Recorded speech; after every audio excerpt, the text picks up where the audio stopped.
안녕하세요. 오늘도 사연살롱을 찾아주셔서 감사합니다. 은혜 갚은 까치 이야기 다들 아시죠? 미천한 짐승도 은혜를 입으면 어떻게든 갚으려고 한다는데 만물의 영장이라고 불리는 인간들은 오히려 그 반대인 것 같아요. 은혜를 갚기는커녕 원수로 갚는 놈들이 비일비재하니까요. 저도 한때는 내 남편이 그런 인간인 줄 알았어요. 결혼 20주년을 앞두고 돌연 어린 여자랑 살아보겠다며 이혼을 요구한 남편놈한테 엄청난 배신감을 느꼈었거든요. 그러다 얼마 전에 우연히 남편과 재회하게 되었는데 1년 사이에 몰라보게 수척해진 남편 몰골을 보고 엄청 놀랐지 뭐예요. 그런데 그보다도 지난 20년 동안 제가 모르고 살았던 기가 막힌 비밀을 알게 됐다는 게 더 큰 충격이었어요. 나를 둘러싸고 있던 견고한 세상이 하루아침에 산산조각이 나버린 것 같은 기분에 도저히 혼자 감당하기 힘들어서 이렇게 사연을 보내게 되었습니다.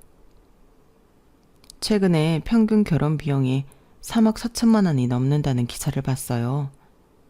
집값이 오른 만큼 전세 보증금도 많이 올라서 이런 금액이 나온 것 같긴 하지만 그래도 그렇지 너무한 게 아닌가 싶더라고요. 결혼 적령기를 20대 후반에서 30대 초중반으로 봤을 때 그 나이에 돈을 모으면 얼마나 모은다고 그런 큰 돈을 감당할 수 있겠어요. 결국엔 부모님한테 손을 벌리거나 은행에 빚을 내서 신혼을 시작한다는 얘긴데 이게 잘못돼도 한참 잘못된 게 아닌가 생각해요. 그러니 돈이 없어서 결혼도 못한다는 말이 나오는 거죠. 그런데 생각해보면 그건 제가 결혼을 하던 20여 년 전에도 그랬던 것 같아요. 저랑 남편도 결혼자금 때문에 결혼을 미뤄야 하나 고민을 했었거든요. 상고를 졸업하기도 전에 작은 광고회사에 취직해 할머니 병원비를 책임지며 살고 있었어요. 제 나이에 비해 버거운 책임이었지만 저로서는 당연한 일이라고 생각했어요. 왜냐하면 저희 할머니는 아들 내외를 대신해 저를 난전해서 생선을 팔아 키워내신 분이거든요. 저희 부모님은 제가 5살 때 이혼을 하셨어요. 서로 저를 키울 형편이 안 돼서 아빠가 저를 할머니 댁에 맡겼는데 맡길 때는 곧 데리러 오겠다고 했지만 제가 성인이 될 때까지 연락도 한 번 없었어요. 할머니 혼자 사시는 것도 버거우실 텐데 혹까지 달게 됐으니 얼마나 걱정이셨겠어요. 그런데도 할머니는 끝까지 저를 시설에 보내지 않으시고 저를 키우셨어요. 엄동설안이고 삼복더이고 시장바닥에서 생선을 팔면서 말이죠. 비록 하루 벌어서 하루 사는 불안한 생활이었지만 저는 할머니라는 버팀목이 있어서 외로운 줄 모르고 자랐어요. 학교에서 아이들이 저한테 생선 비린내가 난다고 놀릴 때도 속상하긴 했지만 못 견딜 정도는 아니었어요. 도시락 반찬으로 햄이나 돈가스가 아닌 고등어 조림에 김치를 싸온다고 놀릴 때도 하나도 창피하거나 친구들이 부럽지 않았어요. 할머니가 해주시는 고등어 조림을 제가 제일 좋아하기도 했고 가질 수 없는 거를 바라면서 비참함을 느끼고 싶지 않았어요. 그래서 나에게 주어진 것에 만족하면서 사는 걸 어릴 때부터 터득했던 것 같아요. 하지만 아이답지 않은 이런 모습이 할머니가 보시기엔 가슴이 아프셨던가 봐요. 누구한테 들었는지 모르겠지만 학교에서 아이들이 저한테 생선 비린내가 난다고 놀렸다는 걸 아시고는 제 옷을 빨 때면 섬유유연제를 넣고 헹궈주셨어요. 할머니 옷은 빨래비누로만 빠는데 말이죠. 남들이 보기에는 별것 아닌 걸지 모르겠지만 그 작은 것 하나에도 할머니의 사랑을 느낄 수 있었어요. 그래서 고등학교 2학년 때 할머니가 치매 판정을 받게 됐을 때 하늘이 무너지는 기분이었어요. 제가 굳이 상고에 진학한 이유가 빨리 취직해서 할머니가 힘들게 일하지 않으시도록 하려고 그랬던 건데 그럴 기회조차 박탈당한 것 같았어요. 아직 저는 아무런 힘도 없는데 할머니는 벌써 기억을 잃어가시니까 제게 있어서는 삶의 목표가 사라진 거나 마찬가지였어요. 동네 반장님 도움으로 정부에서 지원금도 받고 자원봉사자들 분들의 도움도 받아가며 할머니를 모실 수 있었지만 1년도 안 돼서 할머니 상태는 심각하게 악화되었어요. 이제는 저를 알아보는 시간보다 못 알아보는 시간이 더 길어졌거든요. 툭하면 집을 나가셔서 경찰 아저씨 도움으로 할머니 찾는 걸 반복하고 잠깐이라도 저나 자원봉사자분이 자리를 비우면 가스불을 켜서 불을 낼 뻔하거나 쓰레기를 온 집안에 풀어헤치기도 하셔서 결국엔 시설에 보낼 수밖에 없게 됐어요. 제 인생의 대부분을 그 작은 집에서 할머니와 둘이 살아온 저로서는 할머니의 빈자리가 너무도 크게 느껴졌어요. 그렇다고 할머니가 계신 요양원에 매일 찾아갈 수도 없었어요. 3학년이 됐고 현장 실습도 나가야 하고 어떻게든 좋은 성적을 받아 괜찮은 회사에 취직을 해야 했으니까요. 할머니가 기억을 하시든 못하시든 내 손으로 돈을 벌어 할머니 내복도 사드리고 할머니가 좋아하시는 단팥빵도 사드리고 싶었거든요. 그래서 고등학교를 졸업하기 전 취업이 되고 첫 월급을 받았을 때 제일 먼저 샀던 게 단팥빵이었어요.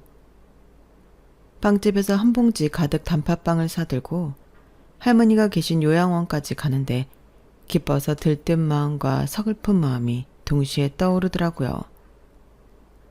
봉지 가득 단팥빵을 담아도 돈 10,000원어치도 안 되는데 할머니는 그 빵 하나 혼자 드시는 것도 사치라고 생각하셨었거든요. 제 손에 빵을 쥐어주시고는 제가 먹다 남긴 거나 드시곤 했으니까요. 이제는 할머니가 원하실 때마다 단팥빵을 사드릴 수 있는 여유가 생겼는데 정작 할머니가 기억을 못 하시게 됐으니 이게 다 무슨 소용인가 싶었어요. 그래도 할머니를 뵈러 갈 때마다 단팥빵 사가는 건 잊지 않았어요. 할머니가 다 드시는지 다른 분들이 드시는지 그것도 아니면 상해서 버리는지는 알 수 없었지만 제가 할머니께 해드릴 수 있는 건 그것뿐이라서 멈출 수가 없더라고요. 그러던 어느 날이었어요. 제가 매번 요양원에 갈 때마다 단팥빵을 사가는 빵집 사장님이 제게 그러시더라고요. 젊은 사람이 단팥빵을 많이 좋아하나 보네.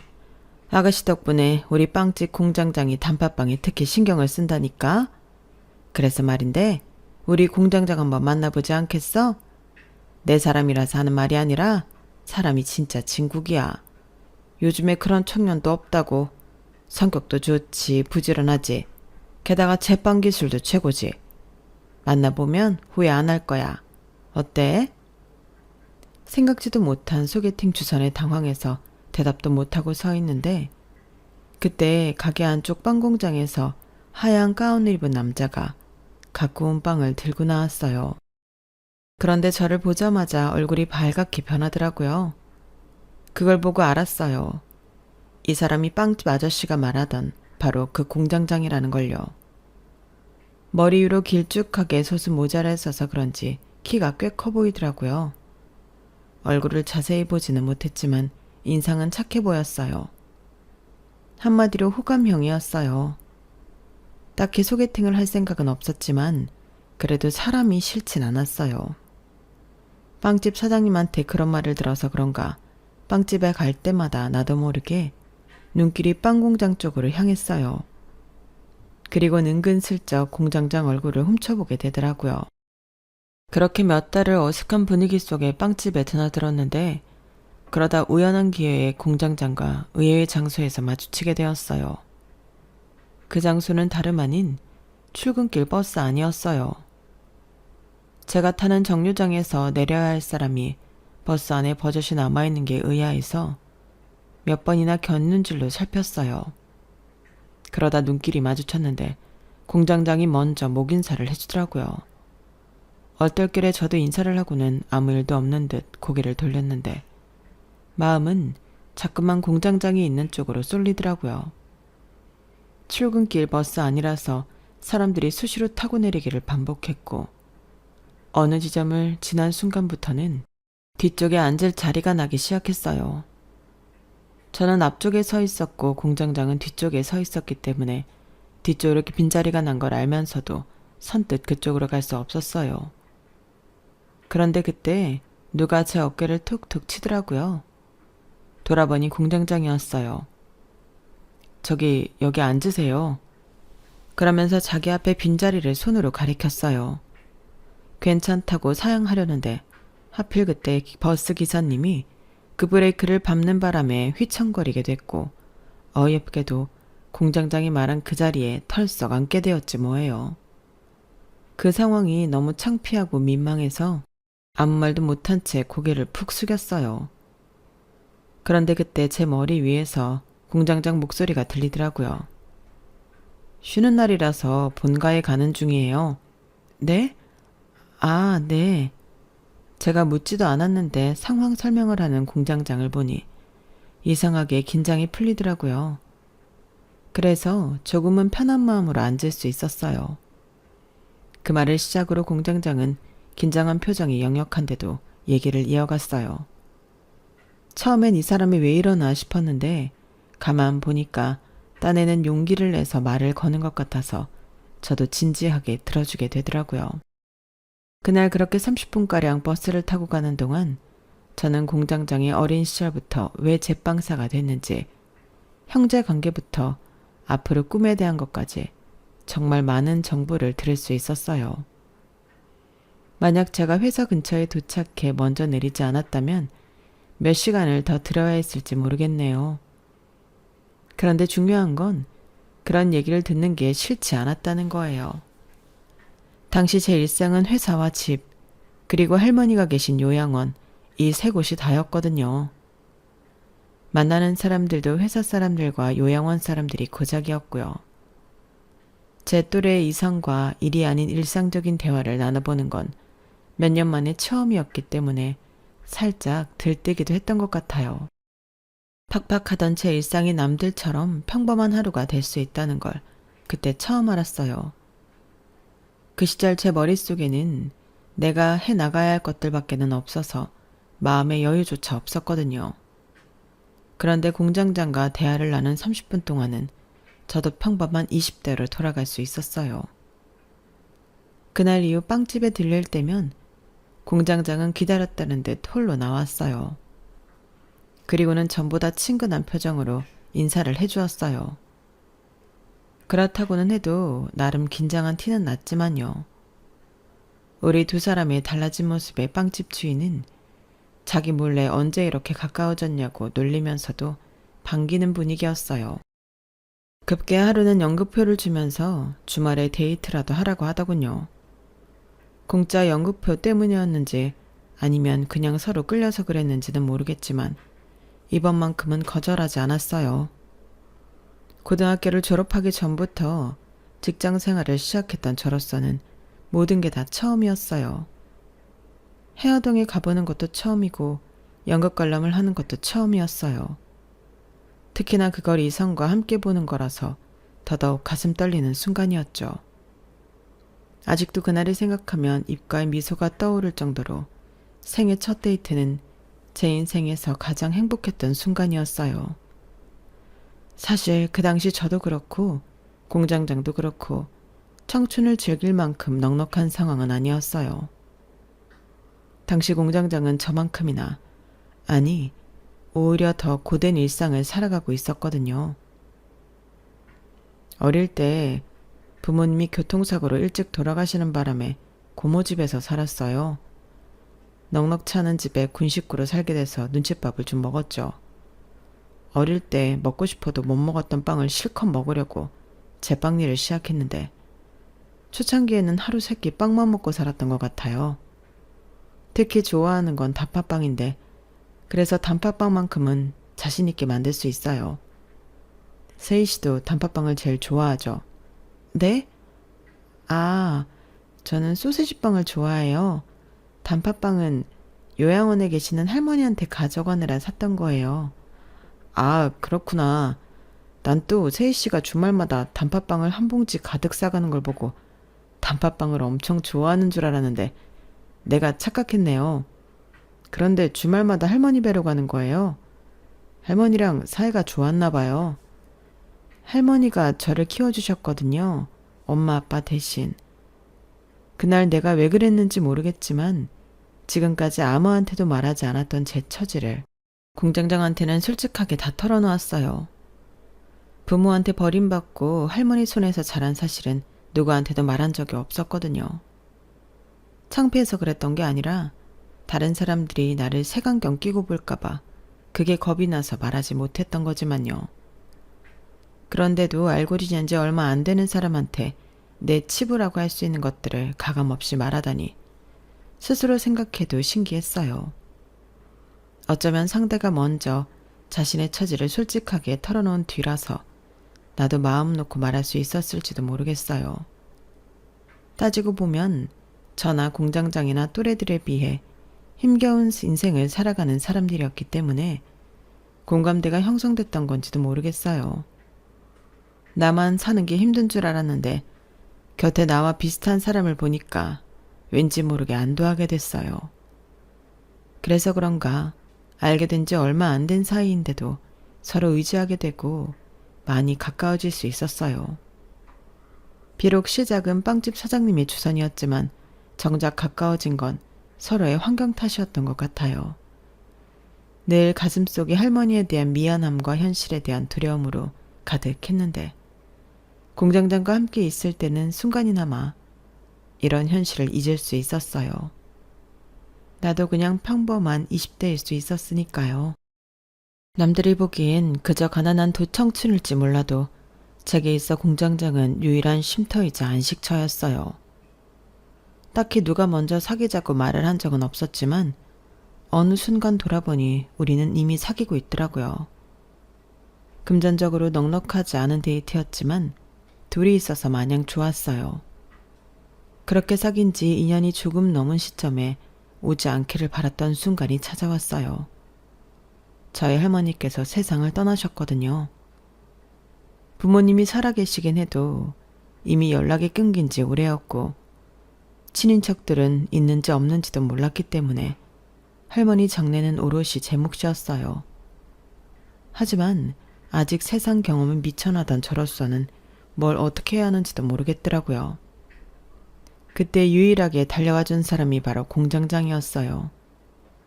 지금 생각해보면 당시 공장장도 갓 서른이 된 나이일 뿐이었는데도 능숙하게 모든 일을 처리해 주었어요. 주변에 딱히 부를 사람도 없고 형편도 안 돼서 장례식 없이 할머니 유고를 납골당에 모셨는데 그마저도 공장장이 아니었다면 불가능했을 거예요. 사실 할머니가 살아계실 때와 돌아가신 뒤에 제 일상이 크게 달라진 건 없었어요. 이미 수년 전부터 할머니는 요양원에 계셨기 때문에 저는 혼자 살고 있었으니까요. 하지만 심적인 부분은 달랐어요. 제 안에 반이 도련해진 것처럼 늘 허전하고 허기가 느껴지는 것 같았거든요. 가장 저를 힘들게 했던 건 나를 위해 고된 인생을 살아내신 할머니께 아무것도 해드린 게 없었다는 거예요. 부모도 버린 나를 키워주신 고마운 분인데 말이죠. 평소라면 통장에 흔적만 남기고 사라지던 월급이 잔고로 남았고 그 돈이 쌓여가는 만큼 할머니께 잘 해드리지 못한 죄책감이 더욱 커져갔어요. 그럴 때마다 공장장은 곁에서 힘이 되어 주었지만 그 정도로는 부족했어요. 제빵일은 새벽 5시부터 시작되는데 그래서 빵공장 근처에서 숙소 생활을 하거든요. 일이 일찍 시작되기 때문에 우리가 만날 수 있는 시간대는 퇴근 후 2-3시간이 고작이었어요. 우리 결혼할까? 그러면 함께 있을 수 있는 시간도 늘어나잖아. 그럼 동생들 학비랑 생활비는? 결혼하면 못하는 거지. 나도 내 가정을 꾸려야 하니까. 그래도 돼? 도훈 씨 집에서 그러라고 할까? 고모님이 허락 안 하실 것 같은데. 결혼하자는 말을 듣고 기쁜 마음보다 앞섰던 건 바로 이런 걱정이었어요. 남편은 자신이 벌어서 사촌 동생들 학비며 고모님 댁 생활비를 책임지고 있었거든요. 중학교를 졸업하고 친구들은 고등학교에 진학할 때 남편은 돈을 벌기 위해 제빵일을 시작했어요. 지금이야 제빵 공부를 위해 해외 유학도 많이 가고 대학에 제빵학과도 있어서 고학력자들이 많지만 당시만 해도 요식업계나 제빵업계는 그렇지 않은 사람들이 많았어요. 남편도 그런 경우였죠. 남편을 키워준 고모님께 감사하는 마음은 있지만 그러면서도 서운한 마음이 드는 건 바로 이런 문제 때문이었어요. 자기 자식들은 성적이 안 되는 애를 굳이 지방에 있는 전문대까지 보내면서 조카인 제 남편은 고등학교도 안 보내고 돈을 벌어오게 했으니까요. 제빵사들은 직업 특성상 가게 사장님이 마련해주는 숙소에서 생활하며 숙식을 제공받는데 그래서 매달 버는 월급은 자기 학위에 따라 고스란히 모을 수도 있었어요. 지금까지 10년이 넘는 시간 동안 남편은 대부분의 월급을 고모님 댁에 보내고 있었고 결혼 얘기를 하던 그 순간까지도 수중에 1,000만 원도 없었어요. 1,000만 원이 다 뭐예요? 100 몇십만 원이 다였는걸요. 그런데도 고모님은 결혼을 하겠다는 남편의 말에 대뜸 이러셨다네요. 그럼 생활비는? 너 설마 결혼한다고 집에 생활비 안 보낼 생각하는 거 아니지? 그런 거라면 이 결혼 안 된다. 수형이 대학 등록금도 그렇고 수진이도 고3이라 내년이면 대학 진학할 텐데 그 학비는 다 누가 감당해? 기껏 부모 없는 놈 키워줬더니 이런 식으로 은혜를 원수로 갚으러들여? 더 들을 거 없다. 그 결혼은 안 되니까 애들 대학 졸업하면 그때나 해. 여자가 싫다 그러면 헤어지라고. 세상에 여자가 걔 하나뿐이라니? 명심해. 세상에 널리고 널린 게 여자지만 너 힘들 때 먹이고 입혀준 사람은 우리 식구뿐이라는 걸. 그 긴 시간 종처럼 부려먹은 것도 모자라서 자기 자식들 대학 공부까지 시켜놓고 결혼하라는 말에 남편도 꽤나 충격을 받은 모양이었어요. 남편은 당장 살집 마련하는 것도 한 걱정이었는데 고모님이 이런 억지까지 부리니 화도 나고 그동안 은혜를 갚겠다고 헌신했던 자신의 행동이 그저 호구짓에 불과했다는 사실만 명확해졌어요. 그래서 그날 밤 남편은 평소 마시지도 않던 술을 마시고 저희 집에 찾아왔더라고요. 술에 취한 탓인지 평소라면 하지 않을 넋두리까지 했어요. 적어도 난 가족이라고 생각했는데 알고 보니 난 아무것도 아니었더라. 난 그저 돈 벌어다 그 집 식구들 앞에 바치는 머저리 같은 호구일 뿐이었다고. 어째는 가족이라더니. 가족은 힘들 때 서로 힘이 되어줘야 한다더니. 왜 나만 항상 희생해야 하는 건데 왜 나는 행복해지면 안 되는 거냐고. 가족은 개뿔. 다 거짓말이잖아. 애처럼 엉엉 우는 남편을 보니 이 사람이 느끼는 외로움이 나한테 고스란히 전해지는 것 같았어요. 할머니가 돌아가신 뒤 아무리 먹어도 늘 허기지는 이유가 바로 이런 것 때문이었거든요. 당시 저 역시도 오랜 시간 할머니 병원비를 감당하느라 모아놓은 돈이 없었어요. 그래도 다행인 건 할머니랑 함께 살던 집은 있었다는 거예요. 그래서 남편한테 이 집에서 함께 살자고 했어요. 결혼식도 필요 없고 혼인신고만 하고 살자고요. 조카들이 대학을 졸업했다고 해서 달라질 건 없을 거야. 지금까지 그랬던 것처럼 앞으로도 돈 들어갈 일은 끊임없이 일어날 거고 그때마다 고모님은 당신을 놔주지 않으려고 할 거야. 더 이상 호구처럼 살고 싶지 않다면 지금 끊어내야 돼. 지금이 아니면 그 언제라도 안 된다고. 그러니까 우리 그냥 결혼하자. 그 사람들이 욕하면 그 욕 나랑 같이 먹고 살자. 혼자보다는 둘이 낫잖아. 안 그래?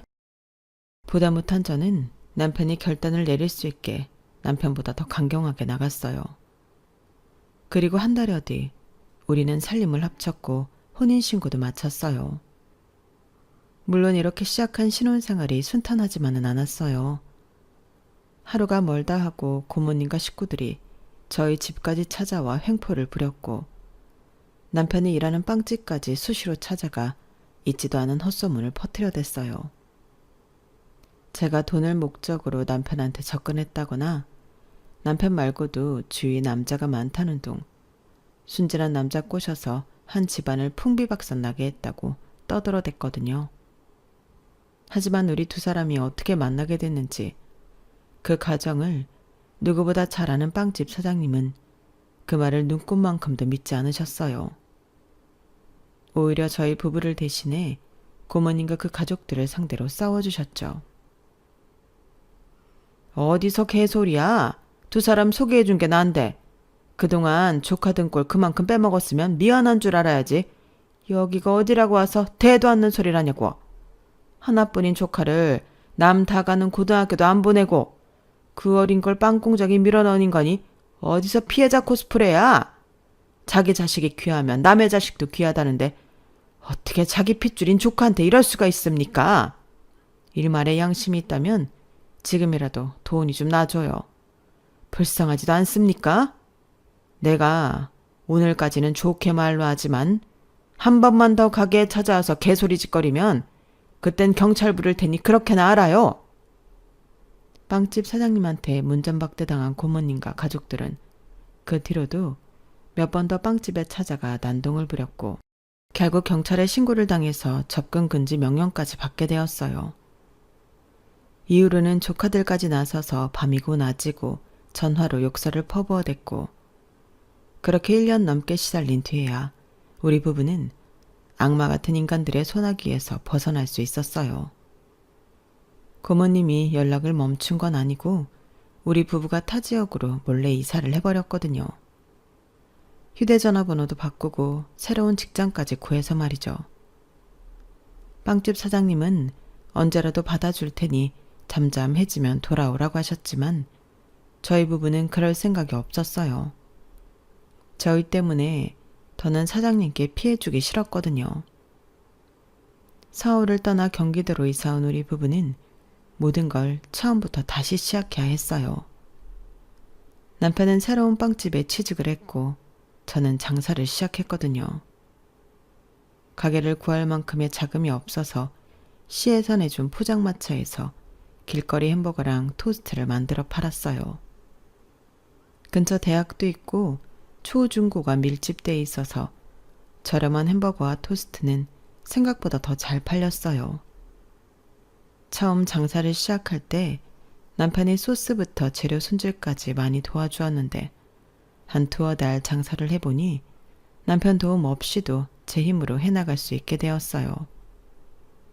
재취업이 안 돼서 궁여지책으로 시작한 장사였지만 1년쯤 지나고 보니 잘 될 때는 남편 월급보다 더 벌 수 있었어요. 두 사람이 양쪽에서 벌어들이기 시작했더니 생각보다 금세 돈이 모이더라고요. 서울을 떠나온 지 2년 만에 월세방을 탈출해 방 2개짜리 전셋집으로 이사도 할 수 있었거든요. 하지만 기쁨도 잠시 잊고 살았던 고모님한테서 연락이 온 거예요. 남편이 일하는 직장으로요. 여보, 아무래도 서울 고모한테 가봐야 할 것 같아. 고모부가 암에 걸리셔서 많이 위독하신가 봐. 병원에서 마지막 정리를 하라고 했다더라고. 와서 마지막 인사라도 하고 가라시네.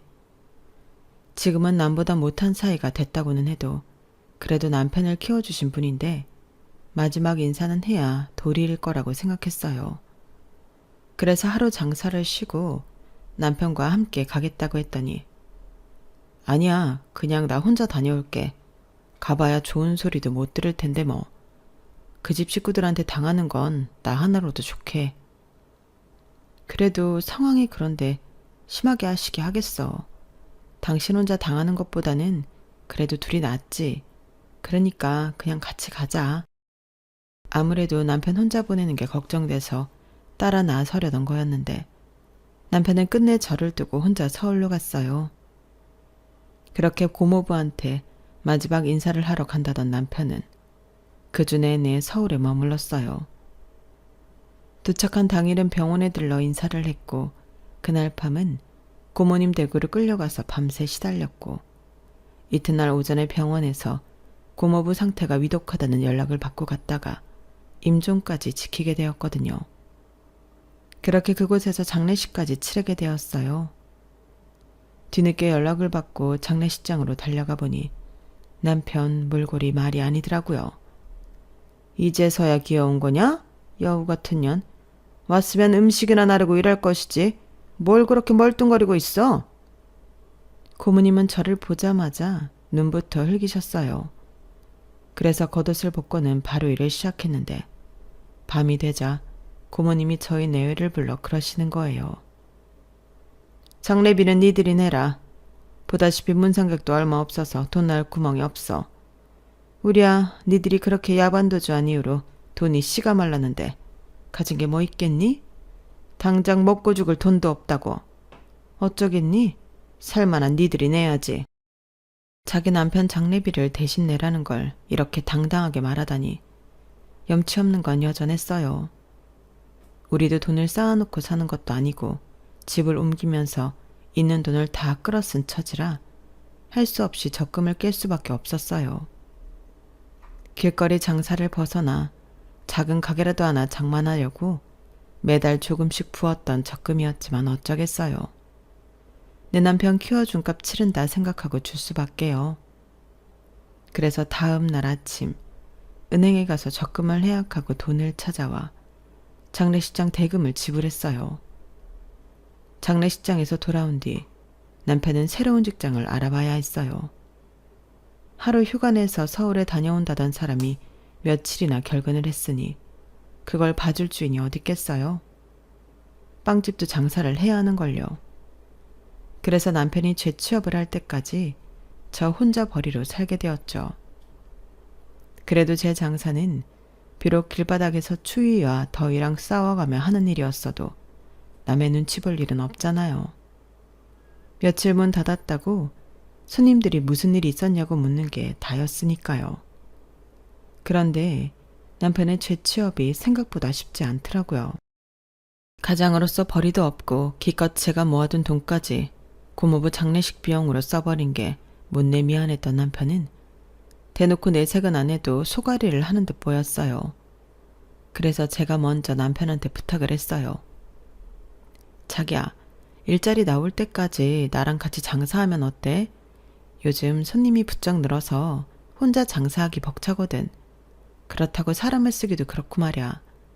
그러니까 일당 아낀다 생각하고 자기가 좀 도와주라. 안 그래도 저한테 미안해서 그랬는지 일자리를 구하는 동안 아침 저녁으로 집에서 재료 손질이며 소스까지 준비해주던 남편이라서 같이 장사를 하는 건 어려울 일이 아니었어요. 그렇게 우리 부부는 같이 장사를 하게 됐고 애초에 일자리를 구할 때까지만 하려고 했던 말이 무색하게 그 일이 있기 전까지 함께 장사를 하게 됐어요. 그러는 사이 우리는 번듯한 가게도 얻었고 딸아이도 낳았어요. 그렇게 20년 가까이 장사를 하면서 여러분의 부침을 겪어가며 정신없이 살 수 있었죠. 그리고 드디어 결혼 20주년이 되던 해 우리 부부는 건물을 하나 사게 되었어요. 건물은 당신 명의로 해. 당신이 사장이잖아. 그게 무슨 소리야. 당신이 제빵사 그만두고 같이 찌어준 덕에 살 수 있었던 건데. 그럼 공동 명의로 할까? 요즘엔 많이들 그렇게 한다는데. 남들은 건물을 살 때 서로 자기 명의로 하겠다고 그런다는데 저희 남편은 굳이 제 명의로 하라고 그러더라고요. 아무래도 자기보다는 제가 돈복이 많은 것 같다나요? 그래서 나중에 마음이 바뀌면 공동 명의로 해주기로 하고 일단은 제 명의로 건물을 샀어요. 그런데 건물주가 되고 일주일도 안 돼서 남편이 이러지 뭐예요. 우리 이혼하자. 실은 나 여자가 생겼거든. 나도 남자라고 젊은 여자랑 살고 싶지 뭐야. 집이랑 건물은 당신이 가져. 난 내 소유의 차 한 대면 족하니까 서류에 도장만 찍어줘. 당신 미쳤어? 그걸 지금 말이라고 하는 거야? 젊은 여자랑 살겠다고 이혼을 하자고? 여보, 당신 내가 아는 내 남편 맞아? 어떻게 사람이 이렇게 변할 수가 있어? 그럼 우리 가은이는 어쩌고? 딸 자식도 버리고 젊은 여자랑 살겠다고 집을 나가겠다는 거야 뭐야? 그러자 남편은 심드렁한 표정으로 툭 내뱉었어요. 그냥 당신이 키워. 나랑 같이 살아봤자 지랑 나이 차이도 별로 안 나는 여자한테 엄마 소리하고 살 수도 없을 텐데. 난 짐 싸서 내일 아침에 집 나갈 테니까 이 이혼 서류에 당신 목 채워서 법원에 제출해. 하루아침에 싹 달라진 남편은 그렇게 옷가방 하나만 달랑 들고 집을 나갔어요. 내가 알던 남편이 아닌 것 같았어요. 도대체 이 사람이 왜 갑자기 변한 건지 아무리 생각해도 떠오르는 게 없더라고요. 그래서 기다리면 순순히 집으로 돌아올 거라고 믿고 이혼 서류 제출은 미루고 있었어요. 그런데 며칠 뒤 제 휴대폰으로 웬 여자가 전화를 했더라고요. 자신은 제 남편이랑 만나는 여자인데 혼인신고를 해야 하니 빨리 이혼 서류 정리를 해달라고요. 그 말을 듣고 나니 이제야 현실감이 느껴졌어요. 남편이 나를 떠났다는 것도 확실히 알겠더라고요. 그래서 그 길로 서랍에 넣어두었던 이혼 서류를 가정법원에 제출했어요. 남편과 다시 만난 건 출석 기일이었던 날이었어요. 판사 앞에서 이혼 의사 확인을 해야 했거든요. 이후 이혼 확인서를 받고 주민센터에 이혼 신고를 하고서야 우리 부부는 20년간의 부부 생활을 완전히 청산할 수 있었어요. 그렇게 저는 딸아이와 둘이 살게 되었어요. 이혼을 하고 1년이 지나도록 남편한테는 단 한 번도 연락이 없었어요. 저는 물론 딸아이한테까지도요. 이 사람이 정말 나랑 딸아이를 사랑하기는 했나 의심이 갈 정도였죠. 그런데 얼마 전에 모임을 마치고 집에 오다가 주유소에 기름을 넣으러 갔는데 글쎄 거기에 남편이 있지 뭐예요. 1년 사이 무척 수척해진 모습으로 주유일을 하고 있더라고요. 딱 보니 젊은 여자한테 차이고 폐인이 된 것 같았어요. 생각 같아서는 모른 척하고 돌아설까 했지만 한편으로는 꼴 좋다고 욕설이나 실컷 해주고 싶다는 생각도 들었어요. 아직까지 남편에 대한 미움이 남아있는 탓이었죠. 그래서 일부러 남편이 서 있는 자리에 차를 세웠어요. 그리고는 차창을 열었더니 남편이 저를 보고 귀신을 본 사람처럼 놀라더라고요. 이게 누구야? 젊은 여자랑 살겠다고 마누라랑 딸다시까지 버리고 나간 사람이 왜 이런 거짓꼴이 됐을까? 제가 빈정대며 놀리는데도 남편은 묵묵히 기름을 얼마나 넣어주려냐고 물었어요. 인간아, 이러고 살고 싶니? 그 나이 먹고 이혼한 전차차에 기름이나 넣어주고 싶냐고. 그 꼴로 살 거면 왜 이혼하자 그랬어? 잘 살 자신도 없으면서 왜 내 가슴에 못 박고 나갔냐고. 나 당신 절대 용서 못해. 아직도 당신 생각하면 피가 들끓는다고. 다 잊은 줄 알았는데 웬걸. 남편을 보니 지난 앙금이 그대로 튀어올라 저도 모르게 소리를 질러댔어요. 그랬더니 주유소 사장이 달려나오더군요. 그런데 주유소 사장 얼굴이 왠지 낯이 익은 거예요. 그런데 그 순간 사장이 먼저 저를 알아보고 소리치더군요. 도훈이 섹시하냐? 나 기억 안 나? 빵집 사장. 그제야 가물가물했던 기억이 확실해졌어요. 남편과 저를 이어주려고 했던 그 빵집 사장님이시더라고요. 사장님은 제 차를 옆으로 빼게 하더니 제게 그러시는 거예요. 아, 왜 이제야 찾아온 거야? 여기 있다는 소식은 어떻게 알고 온 건데? 아니다. 길게 말할 거 없이 일단 도훈이 저 친구부터 당장 데리고 가. 간이식한 지 얼마 안 돼서 지금 몸이 말이 아니라고. 내가 숙소에서 쉬라고 그렇게 말했는데도 기어이 저러고 나와서 일을 하지 뭔가. 이러다 송장 하나 치룰 판이야. 간이식이요? 저 사람이 왜요? 불과 1년 전까지만 해도 건강진단 받았을 때 아무 이상 없었는데요. 누가 이식을 받았대? 고문지 뭔지 그 인간이 찾아와서는 지 아들 다 죽게 생겼다고 기어이 도훈이 간까지 떼어갔잖아. 현병할 것들. 그랬으면 사람 몸이 온전해질 때까지 보살펴 주든가. 어떻게 수술 받자마자 토사구팽을 해. 내가 며칠만 늦게 발견했어도 도훈이 저 친구 이 세상 사람 아니었을 거야. 혹시라도 고모네 식구들이 그쪽한테 찾아가 돈 뜯어낼까봐 이혼까지 하고 수술대에 올랐나 보던데 그거 모르고 이혼한 거야? 그 말을 듣는데 순간 눈물이 핑 돌았어요. 안 그래도 이상하다 생각했었거든요. 남편이 외도를 했던 흔적도 없고 하루 종일 저랑 붙어서 장사를 했던 사람이라 그럴 시간도 없었는데 갑자기 왜 이러나 했으니까요. 그런데 그게 다 고모님 식구들한테서 저를 보호하려고 했던 행동이라니. 그래서 그 길로 싫다는 남편을 억지로 데려다 병원에 입원부터 시켰어요. 수술한 부위에 염증이라도 생기면 큰일이니까 일단 몸부터 추스르게 해야 할 것 같았거든요. 남편의 병상을 지키다 잠깐 잠이 들었는데 누가 제 얼굴을 조심히 쓰다듬는 게 느껴지더라고요.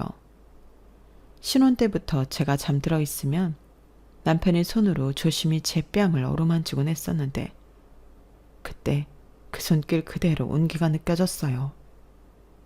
그래서 나도 모르게 눈물이 흐르더라고요.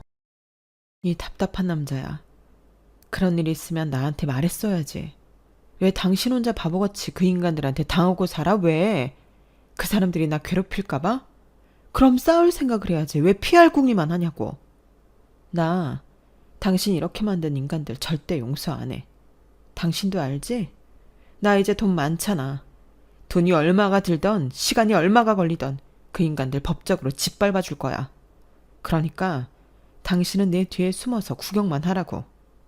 내가 어떻게 싸우는지 똑똑히 지켜보란 말이야. 그렇게 저는 변호사를 선임해 고모님과 그 가족들을 상대로 법정 싸움을 시작했어요. 남편이 이혼할 때 들고 나간 차도 지들 마음대로 팔아치우고 제 남편을 협박해 간 기증까지 받아냈던 점, 그리고 내 남편 몰래 이런저런 소액 대출을 받았던 것까지 파헤쳐보니 죄상이 한둘이 아니더라고요. 아직 소장만 보낸 상태로 본격적으로 법정 싸움은 시작되지 않았지만 두고 보세요. 내가 이 잡스런 인간들을 탈수기에 젖은 빨래 짜듯이 탈탈 털어버릴 테니까요. 앞으로는 내 남편 그림자만 봐도 도망칠 정도로 말이에요. 그리고 이참에 남편한테도 똑똑히 알려줄 거예요. 자기는 나 없이 절대 살 수 없을 거라는 걸 말이죠. 아무튼 다시는 내 남자가 호구로 살지 못하도록 얼른 혼인신고부터 다시 해야겠네요. 지금까지 제 사연을 들어주셔서 감사합니다. 앞으로도 제가 잘 싸워 그 악마 같은 사람들에게 이길 수 있게 응원 부탁드려요. 여러분의 가정에도 안녕과 평안이 가득하시길 바랍니다. 여러분, 사연 댓글에 응원과 현명한 조언 부탁드려요. 좋아요와 구독은 저에게 큰 힘이 됩니다. 오늘도 좋은 일 가득하세요.